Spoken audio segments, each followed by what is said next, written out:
Hi, my name is Paul Dateh, and I'm the voice of Gojou Wakana in the English dub of My Dress Up Darling, also known as Sonobiskudoru wa Koyosuru. Well, I also heard some people in the hallway saying that we might be, going out. Seriously? Well, then why don't we? What? What do you mean? Really? Come on! Let's go out! Oh! What made you audition for this role? When I was taking class, everyone was saying, for every 100 auditions, you might get one call back. So I was like, okay, I just got to get to 100. And so that's what I was aiming for. I am part of this database called the PGM VO list, the People of the Global Majority Voiceover list. It's a database of people in the global majority, which includes BIPOC and LGBTQIA+. Just basically people that are traditionally underrepresented in the mainstream media. So this database helps give better access and visibility to actors who want to work. And they posted this audition and I submitted. So yeah, apply and do your best. And then it's like a lottery ticket, you never know. Since the first season of My Dress Up Darling has aired, do you feel more comfortable from where you have started to where you are now, especially as a role for like the main character role? I still get nervous from time to time, but overall, I'm much more familiar with the process. Well, learning in real time was intimidating for sure. But I'm grateful for it because I learned like everything. When the stakes are that high, you pay attention with more focus than ever. And my only danger at the time was overthinking things, but I'm so grateful that our director, Emily, was so kind and just like helping me stay grounded and focused and just putting all of my trust in her really made all the difference. And she's amazing. I mean, I was upgrading things as we go. I think you can hear a difference between episode 1 and episode 12. At least I can. And it's a document that it just represents. What is it called? It's like a historical record for me personally to see just how much things have changed and how much I grew personally throughout the process. And so I'm just like, I'm really glad that it's there. So in relation to the show, how do you feel about like the character itself? Like how relatable you are with Wakana? He is who I want to be more like always. He's such a good person. He's kind, he's hardworking, and he's so thoughtful and compassionate and all of the good qualities, And yes, he does have his own doubts and insecurities, and obviously he pushes himself a little too hard, but he'll learn that as he gets older. But to have a solid place to start as, where he is now, yeah, I want to be more like that, to be more kind and compassionate and all those nice qualities. I got to tell you that I find myself saying that this is something that I say a lot, period. Yeah. I hear myself often say that I really love being helpful. And it means a lot to me to be useful and helpful for others. And I realize now in my own life that too much of that is damaging to yourself and ironically to others, because when you're trying so hard to do that, you forget who you are and then you end up working in the opposite direction of what you're trying to accomplish. But Gojou also is like really focused on being helpful. And so when he said that in the show, I was like, oh, over the course of the show that it's not about people pleasing. It is really that for him, it's important to do nice things for other people. Mm-hmm. It benefits him too. And so I want to remind myself, like, that's the point. I'm doing it for me. I want to be useful and helpful because it serves what I believe in, and that makes me feel happy.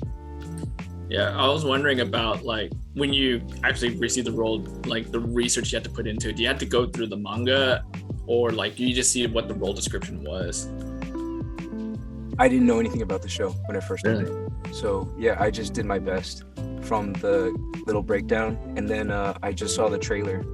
What I learned is the fascinating thing about dub that I didn't expect is being bilingual. I thought it would be pretty straightforward to just translate the emotion from Japanese to English, but because each respective language has its own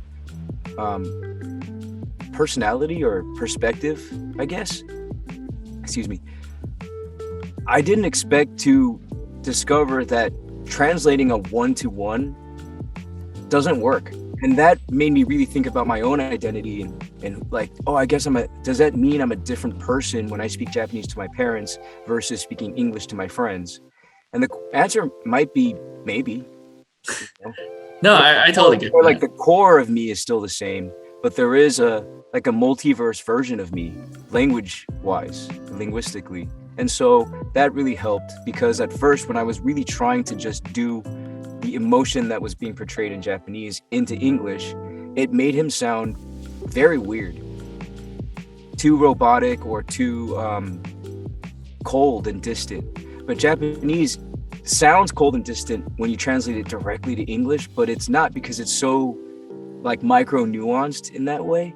So the kindness and compassion comes through in Japanese, but it's lost in English. So I had to make a lot of different choices to make sure that we don't lose that of the emotional like value. Yeah. I really like to think about it like Spider-Man into the Spider-Verse. I love that movie so much. But it is like that, where we are still the same idea that we're talking about collectively, but it is like the multiverse version, you know? And I'm just the English one. Like I'm so excited that I get to be part of that. For a lot of the lines that you had to like sort of go through throughout the whole series, and especially like later on, when you act for that role, does it what do you have to like sort of refer to for all the like very serious scenes? For example, like episode 4, right? But it's when he was really burnt out, when Wakana was really burnt out. And I was wondering, like, did you ever think about, you know, what make you go into the role? Could it be like emotional experience, you know, you had to express that, or you had to like sort of refer that from, you know, the dubbed or the Japanese dub or anything of the sorts that sort of similar to it? All of the above, for sure. Really? Yeah, who hasn't been burned out? I'm sure you have, right? Every night. I've definitely been there, where you push yourself too hard. You feel like, you know, you're letting everyone down. I was actually feeling that in the show at the time, because it was all new, you know? Episode 1 was really unknown and exciting, but also intimidating and uncertain. And then episode 2 was like, oh, this is not a dream. I'm here. This is really happening. And then it's just started picking up speed more and more. And then by the time we got to episode 4, I was feeling a little overwhelmed, honestly. So I did channel a little bit of that. I mean, I think my personal experience and Gojou's character development had so many parallels. ADR directors do amazing work. The director knows basically how things are going to balance out, because there are times where you're just recording into the blind. You don't know what the other actor is going to do. So trusting what the director has in the vision is the most important thing. Throughout the whole entire series, have you actually gone to a studio, or you actually just been recording from home? So it's the home studio the whole time, huh? For this show, yeah. So I was gonna ask a little bit much more about like throughout the production process, about getting advice and stuff, but like what about, I've seen other like videos of how people done voice acting work you know, at a studio, where they would have like previews of the screen or whatever the shot. Does that actually still apply to the home studio? I had an iPad where I was reading the script, and then we were seeing the picture on my computer screen. It's like putting together a puzzle or solving a puzzle, and I get to really, I guess, lean on my music skills, because rhythm and timing is so a big part of music. And so I was really excited that those skills transferred. We were using a remote audio platform called Source Connect. Essentially just turns my system into just a microphone that connects directly into their system at the studio. So it would just like they can just hit the record button from their end? That's interesting. Technology, it's incredible. To think that we can do that now is mind-blowing for me. what makes up a home studio setup? Well, voice acting has shifted because of the pandemic. So originally it was you just needed a decent enough space to record your auditions and send them in, and then you get booked to go to the studio. But now we are expected to have a broadcast quality setup from home too for certain projects. And so I'm trying to always improve it here. It is all about using what you have when you have, and then keep improving whenever you can. Mm-hmm. So this is now version at least 3, maybe more, maybe 5, maybe version 5. And I'm still making improvements. I got to rebuild some things in here because I want to make more improvement. As I upgraded my microphone, I can hear more things that I should eliminate from the setup. So yeah, I'm always learning how to make it better. I always want to make it better. So I already have ideas of what I'm going to do to upgrade the space in here. The more I learn about it and read blog posts on how to build studios in general, not just home studios, but just studios, so much of it is accessible in material costs. And I think there's something special about knowing that you built it, you know? But I do find that it's really empowering to know that the barrier of entry is not as high as it seems. Do you feel more represented now in this sort of role or like thing that you're getting yourself into now? It's not to say that everything's magically solved, but yeah, I mean, Everything Everywhere All at Once is a great example of how times are different now.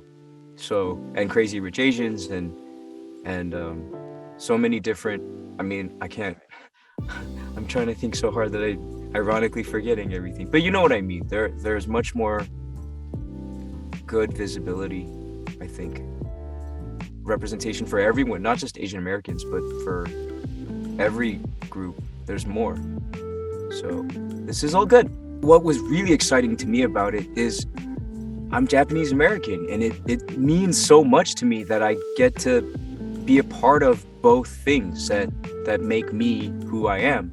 My Japanese heritage, my American culture, and I get to be me by working on this show. And that really made me feel emotional throughout the process, because I felt really connected to both at the same time, which is rare. You know, usually it's like, oh, I'm Japanese right now and I'm American right now. But for the first time, I really felt both. And yeah, it was really amazing. I'm having a great time, and I'd love to keep doing more. But if anyone said, what's your end goal? I don't have an answer for that, because I don't know what's out there. I don't know if I ever want to really have a definite answer to that question, because I never want to stop learning. I never want to stop exploring. So I'm just happy to be here. Honestly, please watch the show. It's called My Dress Up Darling. It's on Crunchyroll, and we're the English dub cast. But the Japanese dub cast is amazing too. So please watch it in both sub and dub. Where can people follow you? Twitter is Paul Dateh. Instagram is Paul Dateh. YouTube is Paul Dateh. Facebook is Paul Dateh Music.